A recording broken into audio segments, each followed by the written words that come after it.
Baik, sekarang kita lanjutkan kepada masalah yang keenam, yakni tentang masalah al-mas'alatu sadisatu minat tahdid. Jadi masalah yang keenam adalah berkaitan dengan batasan mengusap kepala. Jadi tentang batasan mengusap kepala. Ittifaqal ulama'u ala anna mashar ra'si min furudil wudu'i. Jadi para ulama sepakat bahwa mengusap ra'si, artinya mengusap kepala termasuk fardu berwudu. Ya. Kemudian wahtalafu fil qadril mujzi min.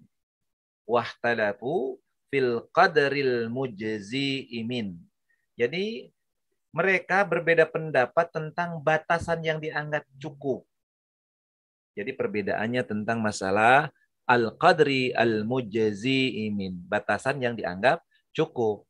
Jadi kalau itu sepakatlah bahwa mengusap kepala itu adalah fardu wudu, tetapi yang berbeda pendapat tentang batasan yang mencukupinya, yang dianggap cukup.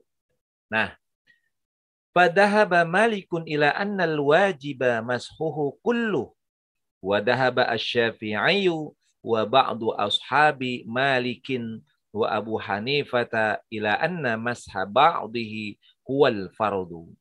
Wa min ashabi malikin man hadda hadzal ba'da bis sulus wa minhum man haddahu bis sulusain. Nah, wa amma Abu Hanifah fahaddahu bir rubu wa hadda ma'a hadzal qadra minal yadi alladhi yakunu bihil masu. Jadi dijelaskan bahwa Malik berpendapat sesungguhnya yang wajib adalah mengusap semuanya. Jadi kalau Imam Malik berpendapat bahwa wajib mengusap seluruh daripada kepalanya. Kemudian Imam Syafi'i berpendapat, sebagian pengikut Malik juga dan Abu Hanifah juga. Jadi Imam Syafi'i, Abu Hanifah, sebagian pengikut Malik berpendapat bahwa yang fardu adalah mengusap sebagiannya. Jadi dia adalah anna masha ba'dihi huwal fardu. Jadi mengusap sebagiannya saja, nggak perlu sampai seluruhnya dari kepala. Hanya sebagian sudah wajib gitu. Dalam pandangan Imam Syafi'i, Abu Hanifah, dan sebagian dari pengikut Imam Malik. Di antara pengikut Imam Malik, ada yang membatasinya dengan 1/3. Ada pula yang membatasi dengan 2/3. Lalu Abu Hanifah membatasi dengan 1/4 dan membatasi luas tangan yang digunakan untuk mengusap. Dia berkata bahwa mengusap dengan kurang dari 3 jari adalah tidak cukup atau tidak sah. Sementara Imam Syafi'i tidak membatasi luas tangan. Demikian pula yang luas yang diusap. Jadi kalimatnya begitu tuh. Imam Syafi'i, Abu Hanifah, sebagian Imam Malik mengatakan ini adalah bahwa mengusap sebagian yang fardunya. Tetapi kemudian tentang berapa sebagian itu, apakah 1/3? Nah, ini dipahami oleh pengikut Imam Malik. Jadi di antara pengikut Imam Malik mengatasi bahwa 1/3 yang dibatasi. Ada yang membatasinya 2/3 dari kepala itu. Sedangkan Abu Hanifah membatasi dengan 1/4 dan juga membatasi luas tangannya. Jadi tangannya itu jangan kurang dari 3 jari. Maka kalau dia kurang dari 3 jari, maka tidak sah dalam pandangan Abu Hanifah. Tetapi bagi Imam Syafi'i tidak demikian. Imam Syafi'i mengatakan sah saja berwudu asalkan dia mengusap sebagian dari kepalanya. Nah ini perbedaan-perbedaannya. Makanya jangan aneh. Ada yang berwudu sampai seluruh kepalanya dibasahin. Ada juga dia cuman di depannya saja. Ada juga 1/3-nya, ada yang 2/3-nya, ada yang 1/4-nya saja. Ada yang dia dengan 5 jari jadi 10 jari, ada yang bebas tidak dihitung jari-jarinya. Jadi itu kalimatnya mengusap bukan membasuh. Jadi kalau mengusap itu artinya tidak perlu air banyak-banyak dikucurin, tapi air diambil kemudian diusap. Jadi perlu dituin dulu, jangan terlalu banyak airnya. Jadi kita ambil air wudhu, kemudian lepas, kemudian baru kita ke kepala kita, dibalikan ke depan. Ya, itu sudah mencukupi.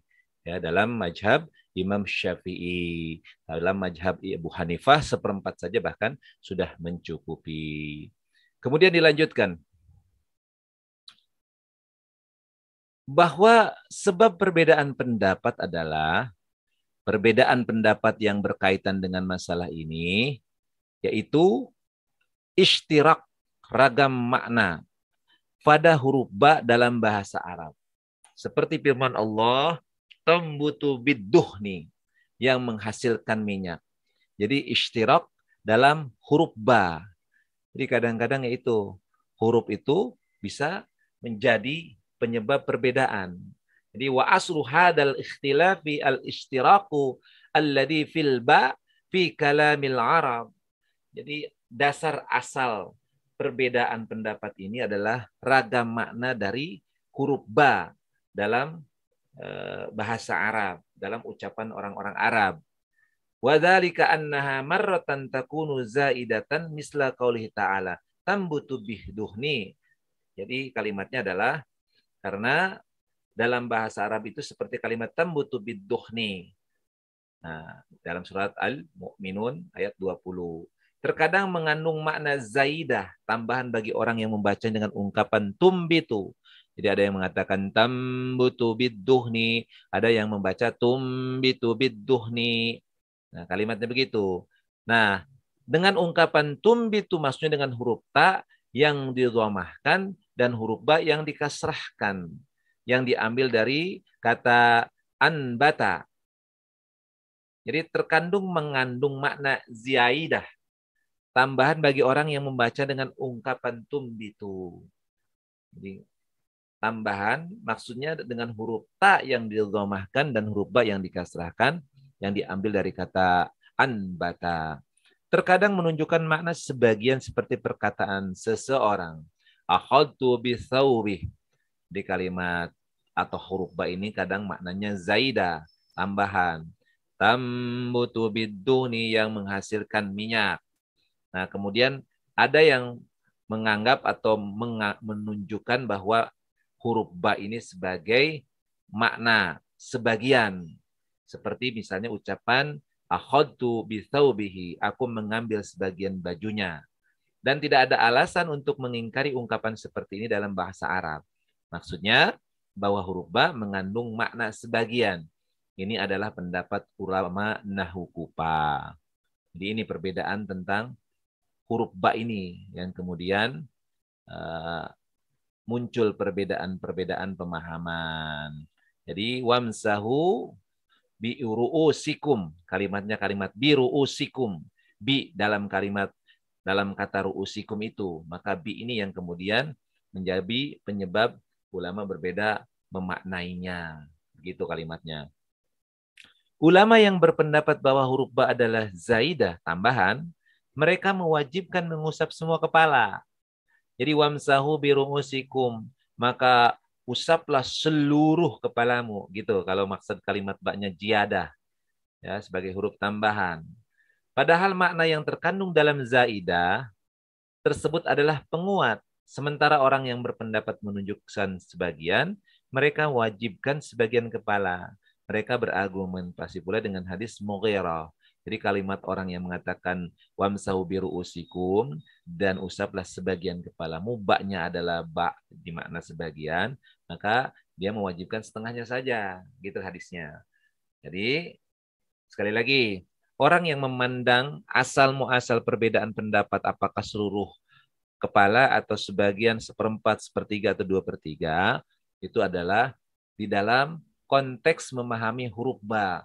Ada yang menganggap ba itu adalah jiaido, tambahan. Sehingga kalau tambahan berarti dia menganggap seluruhnya yang harus dibasuh atau dihusap. Padahal mah yang makna dari zaidah itu sendiri adalah penguat. Ya, bukan mengharuskan, penguat. Sementara orang yang berpendapat bahwa kata ba itu atau huruf ba itu adalah sebagian maknanya, mereka mewajibkan sebagian kepala saja yang diusap. Hari ini mereka berargumen pula dengan hadis Mughirah.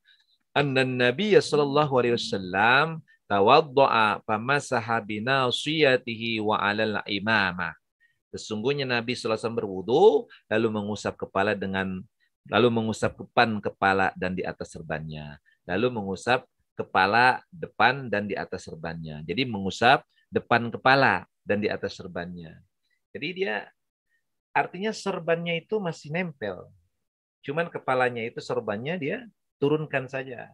Hanya syarat misalnya seperempat atau sedikit dari rambut kepala depannya, kemudian dia mengusap juga di atas serbannya. Jadi tetap serbannya diusap kembali. Ada riwayat dari riwayat Muslim. Walaupun di sini hadisnya adalah hadis sahih juga. Hadis sahih ya, diriwayatkan oleh Imam Muslim, Abu Dawud, Tirmidzi, An-Nasa'i, Ahmad, Al-Tayalisi, Humaidi, Abu Awanah, Ibnu Zarud, dan termasuk juga Al-Baihaqi yang meriwayatkan demikian. Jadi ada riwayat bahwa Nabi berwudu, dia mengusap depan kepala dan di atas serbannya. Jika kita mengakui bahwa huruf ba di sini mengandung makna zaidah, tetap saja ada kemungkinan lain, yaitu apakah yang wajib dibasuh itu permulaan kepala atau sebatas akhir yang bernama kepala. Jadi inilah perbedaannya. Jadi sekali lagi, orang yang memandang bahwa rambut kepala atau kepala ini adalah dari ujung mulai depan muka sampai dengan kepala, bawah sini, leher, maka dia membasuhnya. Kenapa membasuhnya? Karena menganggap huruf ba tadi, huruf ba-nya dianggap sebagai zaidah tambahan, sehingga dia menganggap wamsahu biru'usikum itu dibasuh seluruh kepala. Tapi bagi ulama, bagi orang yang tidak menganggap huruf ba itu adalah merupakan sebagai jaidah, dia menganggapnya adalah sebagian, jadi sebagian saja, maka dia mewajibkan mengusap kepala itu adalah sebagian saja. Kemudian juga masalahnya adalah berkaitan dengan apakah mewajibkannya itu bisa di permulaan kepala atau akhir kepala. Nah ini juga kemudian masih menjadi perdebatan di kalangan ulama. Jadi jika kita mengakui bahwa huruf ba di sini mengandung makna zaidah, tetap saja ada kemungkinan lain. Kemungkinan itu apakah wajib dibasuh itu permulaan kepala di sini atau sebatas akhir yang bernama kepala, tentunya di belakang kita. Nah, itu masalah yang berkaitan dengan batas membasuh, batas mengusap kepala. Sudah jelas ya? Lalu yang masalah yang ketujuh adalah tentang berkaitan dengan tiga kali dalam berwudu. Nah ini masalah yang berikutnya adalah tentang masalah hitungan. Ya, hitungannya tiga kali di dalam berwudu. Apakah kemudian wudu itu dilakukan tiga kali atau tidak dilakukan tiga kali. Jadi al-mas'alatu sabi'ah minal a'dadi. Jadi masalah yang ketujuh tentang masalah jumlah. Tiga kali apa sekali. Ittifaqal ulama'u ala anna al-wajiba min taharatil a'dha'i al-magsulati marratan idza asbaq. Jadi kalimatnya, para ulama telah bersepakat bahwa membasuh anggota badan hanya wajib satu kali jika mencukupi. Sementara yang kedua dan ketiga adalah sunnah. Jadi itu tuh kesepakatan ulama bahwa yang wajib dari toharoh, gitu ya, yang wajib dari membasuh anggota badan min toharotil a'dha'il al-magsulati marratan. Nah, jadi yang wajib itu sekali saja mencukupi. Sementara yang kedua dan yang ketiga, ya, wa annal isnaini wassalasa mandubun ilaihima. Jadi apabila mencukupi, maka wajibnya membasuh anggota badan itu hanya sekali saja apabila mencukupi. Nah, ini yang wajib. Wajibnya sekali jika mencukupi. Tetapi kemudian yang kedua dan yang ketiga adalah sunnah. Tapi ada catatannya, jika mencukupi. Kalau nggak mencukupi berarti kan wajibnya bisa lebih dari satu kali. Tetapi kemudian dijelaskan tentang dalil hadis sahih. Annahu tawaddo'a marratan. Bahwa beliau SAW berwudu satu kali. Hadisnya sahih, hadis riwayat Imam Bukhari. Imam Bukhari di sini yang meriwayatkan hadis tersebut. Jadi dengan lafaz tawaddu'an nabiyyu marratan. Kemudian juga Ibnu Majah, Abu Daud dengan riwayat ra'aitu Rasulullah sallallahu alaihi wasallam tawaddu'a gurfatan. Dia aku melihat Rasulullah SAW berwudu dengan satu gayung. Dan semua ini dari hadis Ibnu Abbas. Jadi itu dalilnya bahwa yang berkaitan dengan wajibnya itu adalah sekali. jika mencukupi. Tetapi kemudian timbul pertanyaan, kalau nggak mencukupi berarti tidak sekali. Nah, kemudian akhirnya yang kedua dan yang ketiga adalah merupakan sunnah. Hadisnya yang memperkuat sekali-sekali adalah yaitu hadis dari yang diterima dari, dikatakan di sini kesemuanya adalah hadis dari Ibnu Abbas yang diriwayatkan oleh Imam Bukhari dengan lafaz annahu tawaddo'a marrotan. Jadi dalil hadisnya seperti itu. Kemudian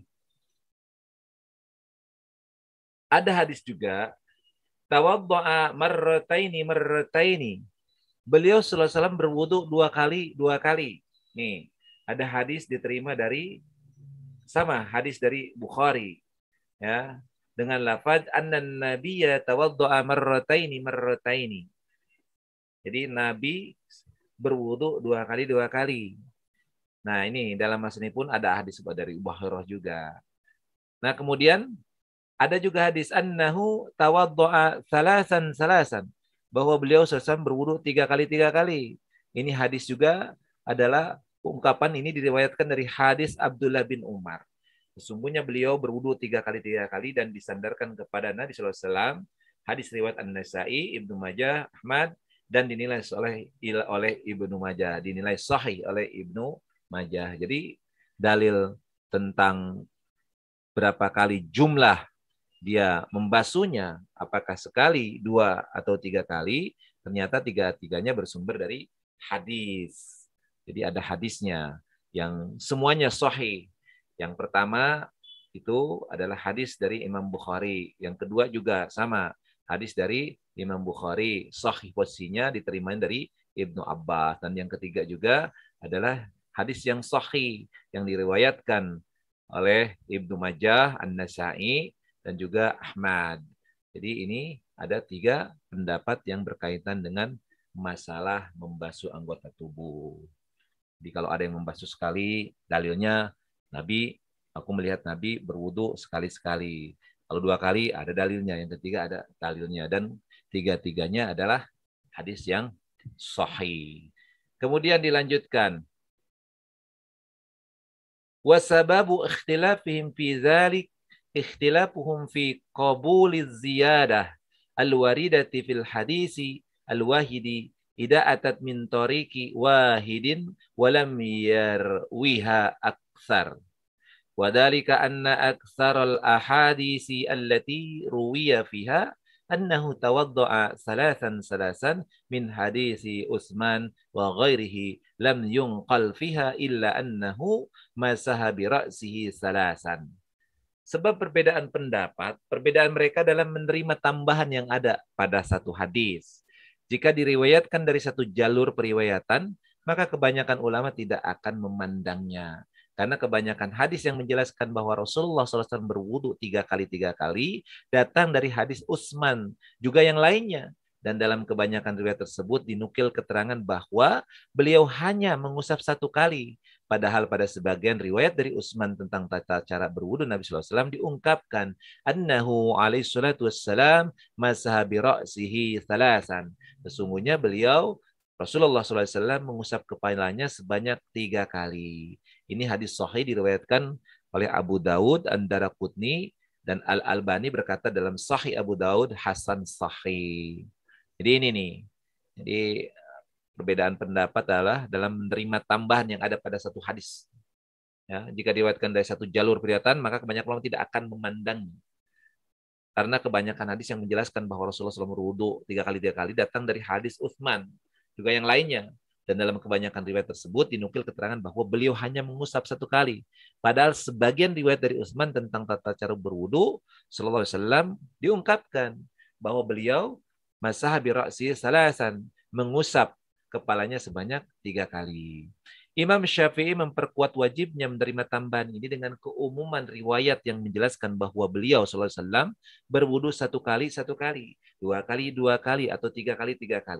Karena yang dipahami dari ungkapan ini, walaupun dari lafaz sahabat, adalah memahaminya untuk segenap anggota wudu. Hanya saja riwayat tambahan tersebut tidak terdapat dalam as-sahihain. Karenanya jika riwayat tersebut sahih, maka wajib diambil dengan alasan bahwa sesuatu yang tidak dijelaskan, maka bukanlah hujah bagi yang menyebutkannya.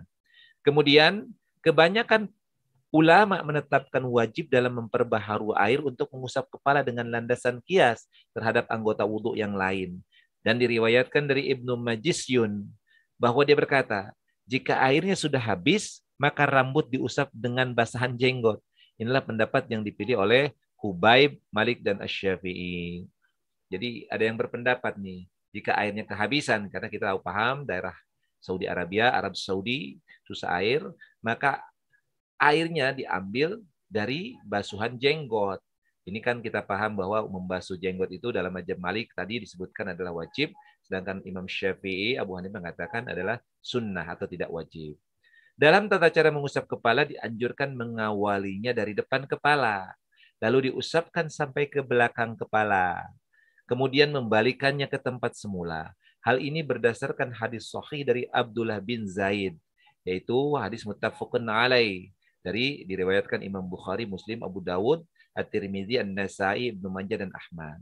Jadi tata cara mengusap kepala dianjurkan mengawalinya dari depan, lalu diusapkan sampai ke belakang kepala, kemudian membalikkannya ke tempat semula. Jadi dibalikkan lagi. Ya, ini berdasarkan hadis sahih dari Abdullah bin Zaid. Namun sebagian ulama memilih mengawalinya dari akhir. Ini pun diriwayatkan dari tata cara wudhu beliau, selesai dari hadis Rubayyi binti Muawwid. Hanya saja hadis tersebut tidak ada dalam As-Sahihain. Jadi hadisnya hasan, tetapi tidak ada dalam Sahihain. Kitab Sahihain itu kitab Bukhari wal Muslim, maka disebut kitab As-Sahihain, yaitu kitab Sahih Bukhari, Sahih Muslim. Jadi sudah jelas ya, di dalam masalah mengusap sebagian dari kepala itu, bahwa mengusap itu ada bermacam pendapat. Pendapat pertama adalah berkaitan dengan jumlahnya, berkaitan dengan jumlah berapa kalinya, maka ada yang berpendapat 1, ada yang berpendapat 2, ada yang berpendapat 3 kali. Sesuai dengan hadis yang ketiga-tiganya adalah hadis sahih. Tapi tentunya untuk menjaga yang namanya mengusap atau anggota-anggota yang wajib dibasuh maupun diusap itu agar tidak kemudian merata, tidak sampai kita tidak merata membasuh atau mengusapnya, maka alangkah lebih baiknya tentu cara membasuh, cara mengusapnya adalah lebih dari 1 kali. Bisa 2 dan utamanya tentu adalah 3, sebagaimana di hal ini adalah merupakan pendapat yang masyhur dari Imam Syafi'i. Baik, hadirin yang dirahmati Allah Subhanahu wa taala. Kita masuk kepada bab selanjutnya yang berkaitan dengan masalah batasan mengusap serban. Ini ada nih. Jadi orang yang pakai serban, ini ada batasan mengusap serban. Jadi kalau di kita kan memang jarang orang pakai serban. Tapi kalau di daerah sono adalah bahwa sering orang-orang memakai serban. Para ulama berbeda pendapat tentang hukum mengusap serban. Ya. Jadi ikhtilafal ulama'u fil mashi 'alal 'imamah. Fa ajaza dzalika Ahmad bin Hanbal wa Abu Thawrin wal Qasim bin Sulam wal Qasim bin Salamin wa jama'ah. Wa mana'a min dzalika jama'atu minhum Malikun wa Syafi'iyun wa Abu Hanifah. Jadi di sini disebutkan bahwa para ulama berbeda pendapat tentang hukum mengusap serban. Ahmad bin Hanbal, Abu Thawr, Al-Qasim bin Salam, dan sekelompok ulama membolehkannya. Sementara kelompok ulama yang lain tidak membolehkannya. Di antaranya Imam Malik, Syafi'i, dan Abu Hanifah. Jadi kalau dalam mazhab Malik, Syafi'i, dan Hanifah, Abu Hanifah maksudnya, maka tidak boleh ya mengusap serban. Artinya serbannya harus dilepas. Tetapi dalam mazhab Imam Ahmad bin Hanbal dan Abu Thawr, Al-Qasim bin Salam, dan sekelompok ulama lainnya membolehkannya. Nah, kemudian dijelaskan. Jadi, wasababu ikhtilafihim fi dzalik ikhtilafuhum fi wujubil amali bil athari al-waridi fi dzalika min hadisil Mughirah wa ghairihi. annahu alaihi salatu wassalam masaha binasiyatihi wa 'alal imamah wa qiyasan 'alal khuffi walidzalika ishtarata aktsaruhum ya walidzalika ishtarata aktsaruhum lubsuha 'ala dhahara wa hadzal hadis innama raddahu min raddah. Jadi kalimatnya adalah sebab perbedaan pendapat, perbedaan mereka dalam mewajibkan, mengamalkan, dalam kewajiban mengamalkan athar yang dijelaskan hal itu dari hadis Al-Mughirah dan yang lainnya. Itu hadisnya, annahu sallallahu alaihi wasallam masaha binasiyatihi wa 'alal imamah. Bahwa Nabi sallallahu alaihi wasallam mengusap depan kepala dan di atas serbannya.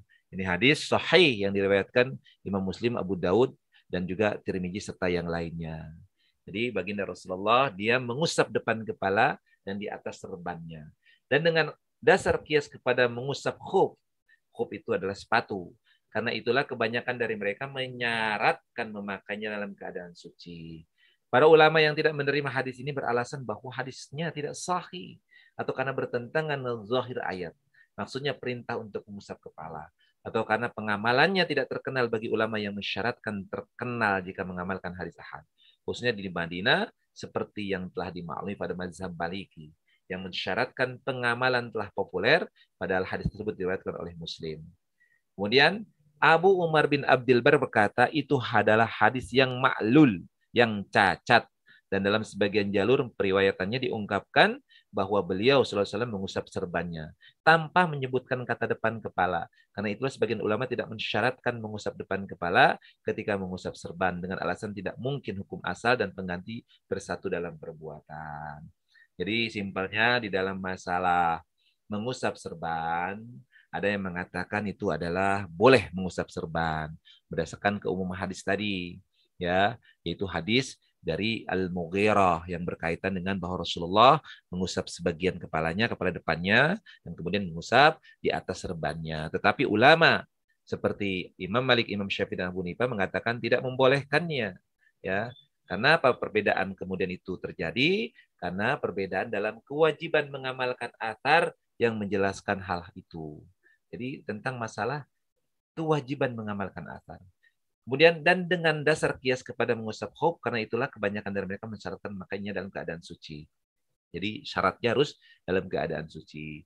Nah, ulama yang tidak menerima hadis ini beralasan karena hadisnya tidak sahih, ya, atau karena bertentangan dengan zahir ayat, maksudnya bertentangan dengan nas Al-Qur'an surat Al-Maidah ayat 6. Ya, wamsahu biru'usikum, artinya dia tidak ada kepala di ra'asinya, di kepalanya tidak ada imamah di situ. Atau karena pengamalannya tidak terkenal. Jadi pengamalannya ini adalah tidak terkenal karena dalam mensyaratkan terkenal dalam sebagai ulama bagi ulama mensyaratkan terkenal jika mengamalkan hadis ahad. Hadis ahad, jadi hadis ahad itu hadis yang diriwayatkan dia jalurnya sendiri gitu. Jadi hadis ahad kalimatnya. Jadi yang lain nggak meriwayatkan, hanya dia saja yang meriwayatkan.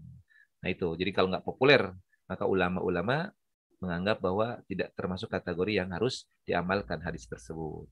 Nah itu, dan dikatakan juga bahwa hadis tersebut, hadis Mughirah tadi itu, di situ ada cacat, ada maklul, ya, ada maklul. Karena ada dalam sebagian jalur riwayatan diungkapkan bahwa baginda Rasulullah itu mengusap serbannya tanpa mengusap bagian depan kepalanya. Itu kurang lebih tentang masalah mengusap imamah atau dalam masalah mengusap batasan mengusap serban. Kemudian masuk kepada masalah yang ke-9 tentang mengusap telinga. Jadi rukun mengusap telinga.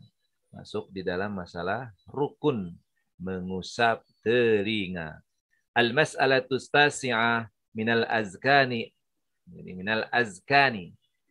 Jadi masalah yang ke-9 ini adalah berkaitan dengan mengusap telinga. Ihtilafu fi masil udhunaini hal huwa sunnatu au fardhah. Para ulama berbeda pendapat tentang masalah mengusap kedua telinga, apakah dia sunnah atau wajib. Wahal yujaddadu lahumal ma'u amla, wahal yujaddadu lahumal ma'u amla, atau apakah airnya mesti diperbaharui atau tidak. Jadi ada dua perbedaan pendapat. Yang pertama, mengusap kedua telinga ini wajib atau sunnah. Kemudian apakah harus memperbaharui air dalam mengusapnya atau tidak. Kemudian, padahaba ba'dun nasi ila annahu fardhah.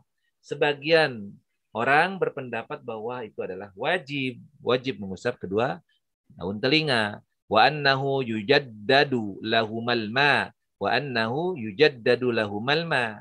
Dan harus memperbaharui airnya. Wa mimman qala bihadal qauli al-jamaah. Jadi wa mimman qala bihadal qaul jama'atu min ashabi Malik. Dan orang yang berpendapat tentang hal ini adalah sekelompok dari pengikut Imam Malik. Wa yata'awwaluna ma'a hadza annahu madhhabu Malik liqaulihi fihima innahuma minar ra'si. Jadi sebagian ulama yang berpendapat bahwa hal itu wajib dan mesti memperbaharui air, di antara yang menyatakan seperti itu adalah sebagian ulama pengikut Maliki. Dan mereka mengaku bahwa itulah mazhab Maliki dengan alasan pendapatnya yang menyatakan bahwa telinga termasuk kepala. Jadi dia mengatakan telinga itu adalah bagian dari kepala, maka dia wajib untuk membasuh kedua telinga. Kemudian dilanjutkan. Jadi waqala Abu Hanifah wa ashabu mashuhuma fardun kadzalika illa annahuma yumsahani ma'ar ra'si bima'in wahidin. Sementara Abu Hanifah dan para pengikutnya berpendapat mengusapnya adalah wajib, hanya saja mengusapnya bersamaan dengan kepala dengan satu basuhan air. Nah, itu dalam mazhab Abu Hanifah. Jadi dalam pandangan Abu Hanifah bahwa mashuhuma fardun kadzalika illa annahuma yumsahani ma'ar ra'si bima'in wahidin. Jadi dia mengusap antara sebagian kepala dengan kedua telinga itu dalam satu usapan. Kalimatnya begitu. Wa qala asy-Syafi'iyyu masuhuma sunnatun wa yujaddadu lahumal ma. Wa qala bihadzal qauli jama'atun aidan min ashabi Malik. Wa yata'awwaluna aidan annahu qauluhu lima ruwiya anhu annahu qala hukmu mashiha hukmul madmadah.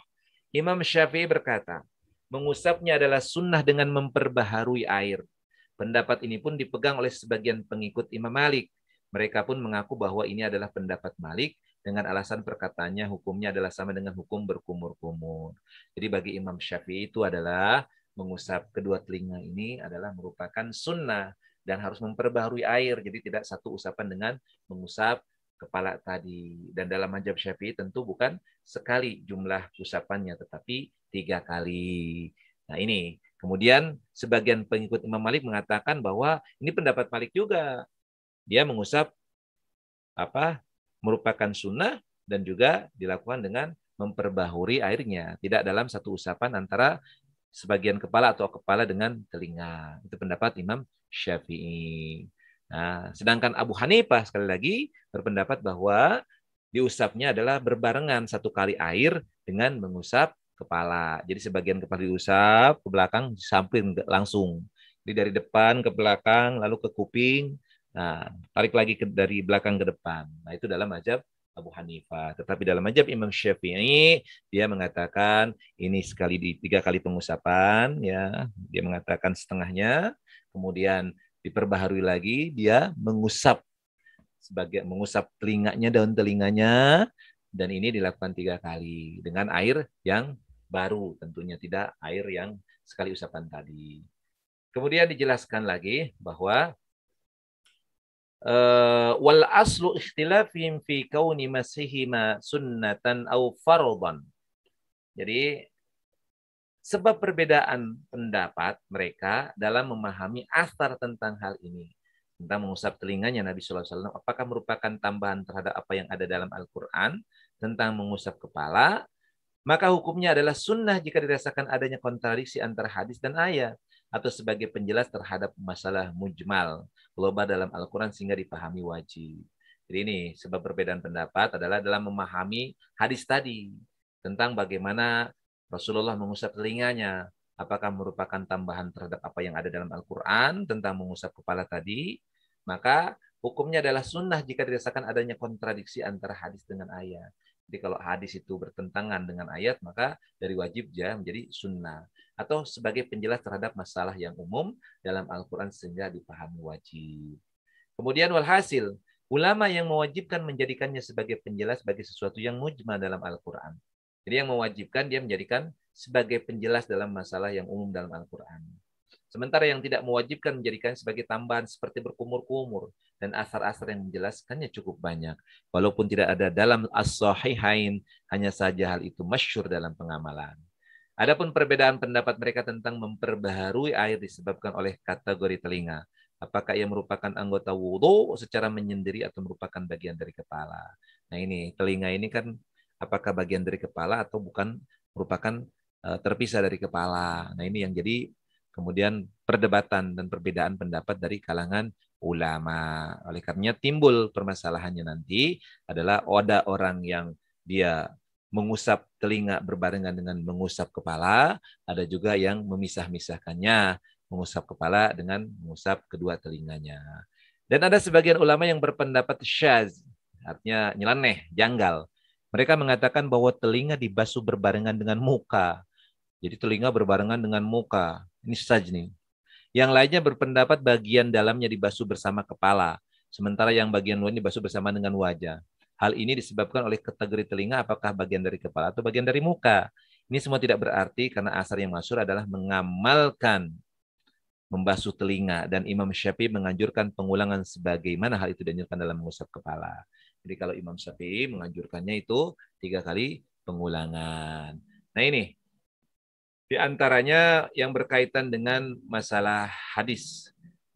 Hadis ya, hadisnya ini menjelaskan bahwa Nabi sallallahu alaihi wasallam masa bi ra'si wa udunaihi dhahiriha wa batiniha.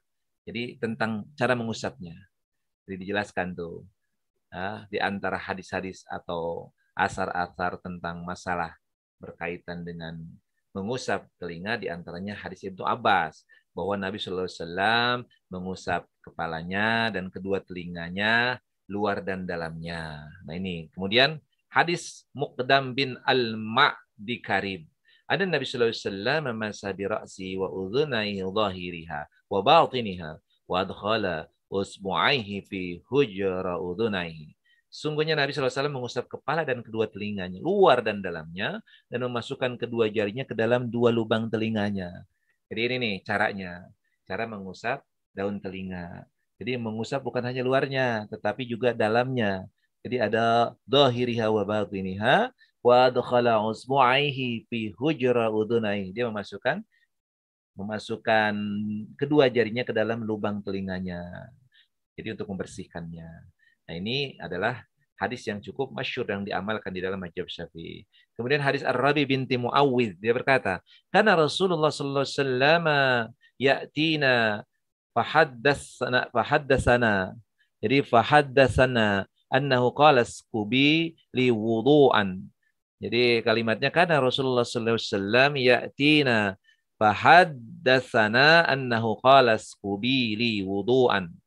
Fadakarat wudu'a Rasulillah sallallahu alaihi wasallam qalat bih. Faghasala kaffaihi salasan wa wada'a wajhahu salasan wa madmada wastanshaqa marratan wa wada'a yadayhi salasan wa masa bi ra'si marratain. Ya, kemudian dilanjutkan jadi wa masa bi ra'si marratain yabda'u bi muakhkhari ra'si summa bi muqaddimihi wa bi udunaihi kiltaihima dhuhurihima wa butuniha wa wadda'a rijlaihi salasan. Ini Rasulullah datang kepada kami. Ini hadis dari Ar-Rabi binti Muawwiz. Ya, meriwayatkan kepada kami sungguhnya beliau bersabda, kucurkanlah air wudhu. Jadi kepadaku. Ya, Ar-Rabi menceritakan wudhunya Rasulullah Sallallahu Alaihi Wasallam. Ar-Rabi berkata, lalu beliau membasuh kedua telapak tangannya sebanyak 3 kali, membasuh muka sebanyak 3 kali, berkumur-kumur sebanyak 3 kali, istinsyak sekali, membasuh kedua tangan sebanyak 3 kali 3 kali, mengusap kepala 2 kali diawali dari belakang kepala kemudian ke depan, 2 telinga luar dan dalamnya, dan membasuh kedua kaki 3 kali 3 kali. Nah, di sini hadisnya adalah dinilai hasan oleh Al-Albani. Jadi hadis dari Ar-Rabi menjelaskan tentang pengusapan sekali terhadap kepala, mengusap kepala 2 kali maksudnya. 2 kali diusap kepalanya langsung ke depan, langsung ke belakang, diawali dari belakang dulu ke depan, lalu dia ke telinga, luar, dalam. Nah, itu jadi cara membasuh dari telinga. Ada yang mengatakan sekali usapan, ada yang mengatakan 2 kali usapan berdasarkan hadis dari Ar-Rabi binti Muawiz. Ada yang dipisah-pisah antara sebagian kepala, antara kepala dengan telinga, ada yang menyatukannya. Nah, kemudian Imam Syafi'i menganjurkan pengulangan sebagaimana hal itu dianjurkan dalam mengusap kepala.